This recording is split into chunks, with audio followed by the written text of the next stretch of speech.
Hello, New Wave of British Heavy Metal.com here. Couple of questions for you.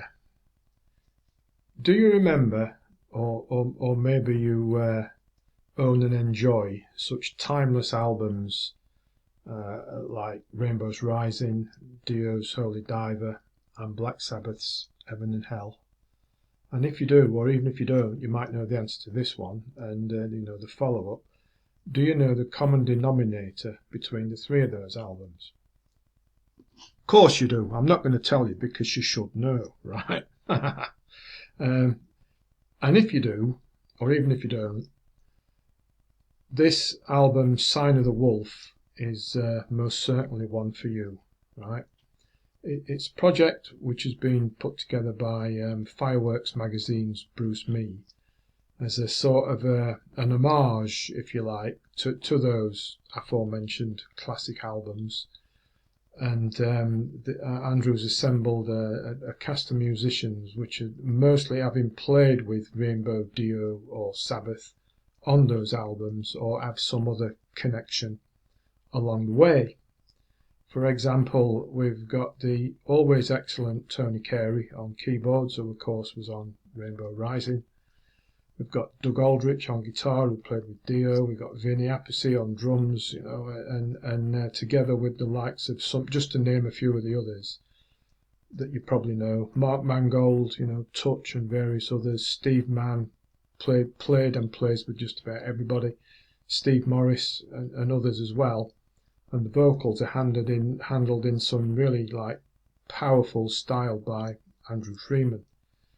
And whilst this Sign of the Wolf project is an homage, it's not. You might be thinking, it's an album of covers. It's not. Most certainly not. Oh no. We've got 9 songs of thumping hard rock, which will take you back to times when stuff like this was at the top of the tree. And this album's just a fresh take on it. All original stuff, but it's great. And as the saying goes, if you remember the 80s and, the classic albums that I've just mentioned, as the saying goes, they don't make them like that anymore.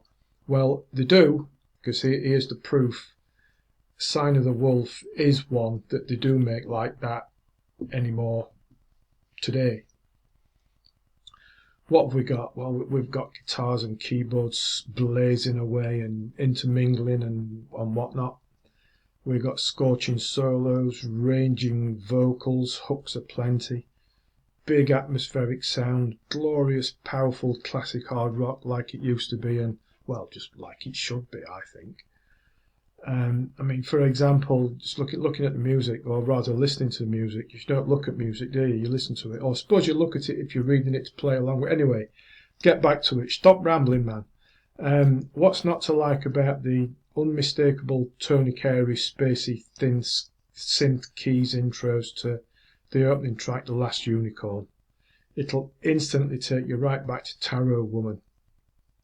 Don't wait till the song takes off with the thunderous riffs. We've got more keyboards and synths swirling and bursting along, smoking guitar solo. The wolf howls, oh yes. I hope I'm going to pronounce this next one right, because I barely speak English, but I don't speak any other languages. Arbeit McFry, raging hard rocker.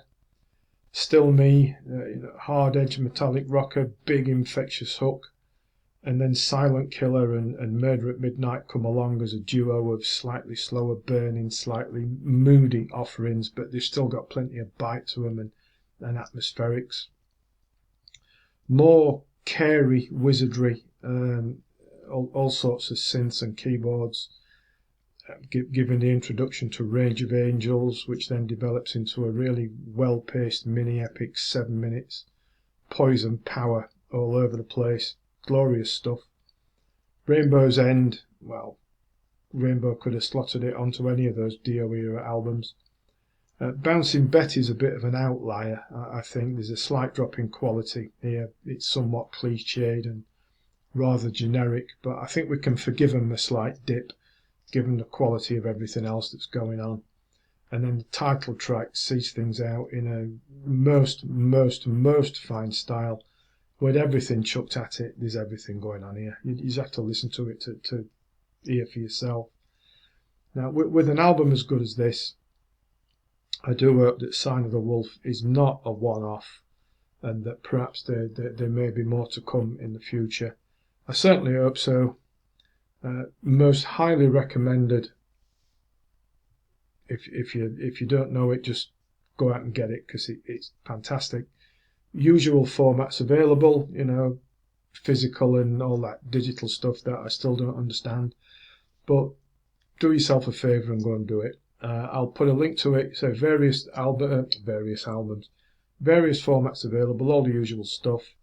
Link in the description to it on Amazon if you want to go down that route. But say this is a most seriously recommended listen of thumpingly classic hard rock, like it used to be and like it still should be. So there we are, Sign of the Wolf. Please do subscribe to the channel before you go, because that would be marvellous. And as usual, thanks for watching, thanks for listening, and I will talk to you in the next video.